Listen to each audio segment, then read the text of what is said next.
শুধুমাত্র ভিউজের জন্য আমাদেরকে ঠকানো হয়েছে।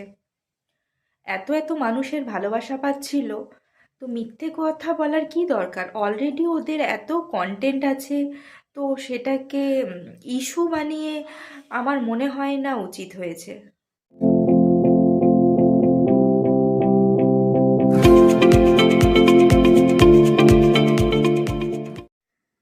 নমস্কার বন্ধুরা, তোমরা সবাই কেমন আছো? আশা করছি সবাই খুব ভালো আছো, আমিও ভালো আছি। আমি চলে এসেছি আরেকটি নতুন ব্লগ নিয়ে। আমার থাম্বনেল দেখে তোমরা বুঝতেই পারছো। তো তোমাদের আমি কিছু কথা বলবো, তার আগে রনের ভিডিওর একটা তোমাদেরকে ক্লিপ দিচ্ছি। ক্লিপটা আগে দেখো, তারপর তোমরা আমার ভিডিওর বিচার করে কমেন্টস করো। তো এটা আমার মন্তব্য, আমার মতামত, সেই অনুযায়ী আমি ভিডিওটা করলাম। তো তোমরা ভিডিওটা দেখো, তাহলেই বুঝতে পারবে। প্রীতি আর আমার মধ্যে কি হয়েছে, প্রীতি বাড়ি ছেড়ে কেন চলে গেল। প্রথমে আমি বলবো, প্রীতি বাড়ি ছেড়ে যায়নি, এই ব্লগটা দেখলেই বুঝতে পারবে। তার জন্য এই 65টা দিন আমরা আলাদা, যে আমরা কখনো বলিনি যে আমরা একে অপরকে ছেড়ে দেবো। ভাই, আমরা দুজন দুজনকে ছাড়া থাকতে পারি না আর পারবো না। তাই আমরা খুব তাড়াতাড়ি দুটো ফ্যামিলি এক হয়ে সব ঠিক করে নেব, কারণ আমরা দুজনে ভালো থাকতে চাই না, আমরা পুরো পরিবারটাকে নিয়ে ভালো থাকতে চাই। রিল আর রিয়েল লাইফের মধ্যে অনেক পার্থক্য আছে, তো এই দুটোকে গুলিয়ে ফেলো না। এই ঘরটায় আমাদের অনেক স্মৃতি জড়িয়ে আছে, অনেক। উফ। তুমি ছাড়া বাড়িটা ফাঁকা ফাঁকা লাগে। তো চলো এবার এইখান দিয়ে আমাদের বেরোতে হবে ডানকুনির দিকে, কারণ আমি একটা ফ্লাইট নিয়েছি ডানকুনিতে, যেটা পুরোপুরি কাজ বাজের জন্য। আর আমি শেয়ার করবো, আস্তে আস্তে সব কিছু শেয়ার করবো।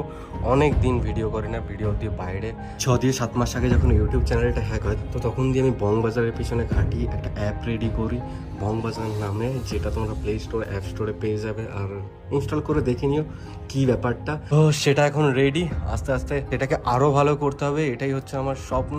আর ওটারই এখনো অনেক কাজ বাকি আছে, যেগুলো এখনো করছি। তো চলো আপাতত বেরোনো যাক।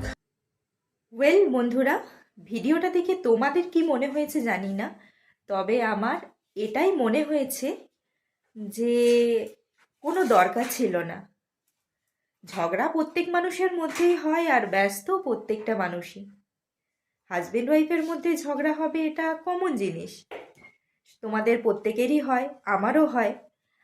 আর ব্যস্ত, নিজেদের সংসারের ব্যস্ত, কাজে ব্যস্ত, সকলেই ব্যস্ত।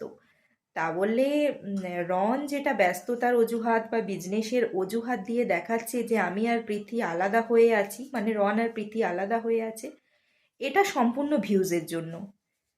আর যদি ওদের মধ্যে কিছু না হয়েই থাকে, তো প্রীতি এতদিন বাপের বাড়িতে আছে আর দুম করে স্ট্যাটাস দিয়ে দিল যে আমাদের মধ্যে একটা ঝামেলা হয়েছে, যেটা পারিবারিক দিকে গড়িয়ে গেছে, যেটা রনের দিদিও বলল। আবার রন সেটাকে অস্বীকার করছে। তো এরকম নিজেদের মধ্যের ইস্যুগুলোকে পাবলিক করার কোনো মনে হয় না মানে আছে। তো নিজেদের মধ্যে এরকম কোনো ওদের ঝামেলাই হয়নি, আর এখানে পাবলিকলি পোস্ট হয়ে গেল যে আমাদের মধ্যে একটা ঝামেলা চলছে। হ্যাঁ, নিজেদের কাজে ব্যস্তর জন্য। আর ওটা পৃথির বাপের বাড়ি, সে তো বাপের বাড়ি আসতেই পারে, সেটা তো কোনো অস্বাভাবিক জিনিস নয়। আমরা কি কেউ বাপের বাড়ি যাই না? আমরা প্রত্যেকটা মেয়েই বাপের বাড়ি যাই, তোমরাও যাও। তো এখানে তো অস্বাভাবিক কিছু নেই। তা বললে যে দুম করে পোস্ট হয়ে যাবে যে আমরা আলাদা হচ্ছি, আমাদের মধ্যে ঝামেলা চলছে, এটাকে মেনে নেওয়া যায় না। তো রনের ভিডিও দেখে আমি এটাই বুঝতে পারছি। আবার রিসেন্টও পোস্ট করেছে যে প্রীতির জন্য বেশ কিছু শপিং করলাম। তো বন্ধুরা, আমার এটাই মনে হয় রন বা পৃথির মধ্যে কোনো কিছু হয়ইনি। ছোটোখাটো হয়তো কিছু একটা হয়েছিল, বাট ওটা আগেই মিটে গিয়েছিল।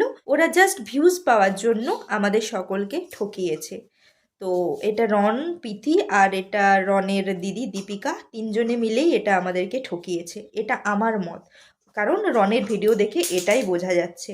আমিও চাই ওরা একসাথে থাকুক, ভালো থাকুক, ওদের ভিডিও আমিও পছন্দ করি।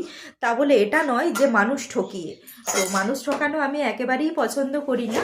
আর রনের ভিডিও দেখে তোমাদের কি মনে হয়েছে বা আমার ভিডিওর সাথে তোমরা কেউ একমত কিনা সেটা তোমরা আমাকে কমেন্ট করে জানিও। ভিডিও কেমন লাগলো কমেন্ট করে জানিও। যদি ভালো লেগে থাকে লাইক কমেন্ট শেয়ার সাবস্ক্রাইব করে দিও। সবাই ভালো থেকো, সুস্থ থেকো, দেখা হচ্ছে নেক্সট ব্লগে।